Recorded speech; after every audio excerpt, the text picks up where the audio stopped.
Meningoencephalocele is a type of neural tube defect that occurs due to the incomplete closure of the neural tube during the third and fourth week of embryonic development. This leads to the herniation of brain tissue and meninges through a skull defect. It's a serious congenital condition with varying clinical outcomes depending on the location and size of the herniation. Meningoencephaloceles are primarily classified by their location.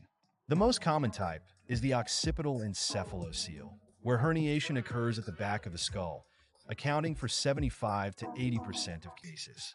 In contrast, frontoethmoidal encephaloceles involve herniation through the frontal or ethmoidal bones, often impacting the nasal or orbital region. Less common types include parietal and basal encephaloceles, the latter of which can be difficult to detect externally. In terms of content, we distinguish between meningoceles, which involve only meninges, and meningoencephaloceles, which also include brain tissue. The most severe form, called a meningohydranencephalocele, additionally contains part of the ventricular system. Clinical presentation varies depending on the severity and location of the defect. Typical signs include a visible sac-like protrusion, neurological impairments like seizures or developmental delays, and in some cases, hydrocephalus or excess fluid accumulation in the brain. Visual and craniofacial abnormalities are common in frontoethmoidal cases. Diagnosis typically begins with prenatal ultrasound and is followed by postnatal imaging like MRI to assess the full extent of the brain and meninges involved. CT scans are also used to evaluate the bony defect in the skull. The primary treatment for meningoencephalocele is surgical repair, which is ideally performed in the neonatal period to prevent complications.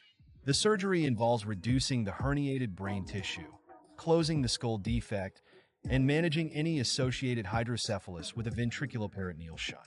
A multidisciplinary team, including neurosurgeons, plastic surgeons, and pediatric specialists, is critical to ensure comprehensive care. Postoperative management focuses on preventing infections, monitoring for increased intracranial pressure, and supporting developmental outcomes through rehabilitation. Prognosis largely depends on the extent of brain involvement and the presence of associated conditions like hydrocephalus. Occipital encephaloceles tend to have better outcomes, whereas basal and frontal cases may present more complex challenges.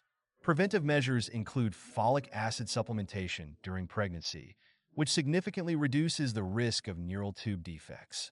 In summary, meningoencephalocele is a challenging congenital condition requiring early diagnosis and a coordinated approach to treatment.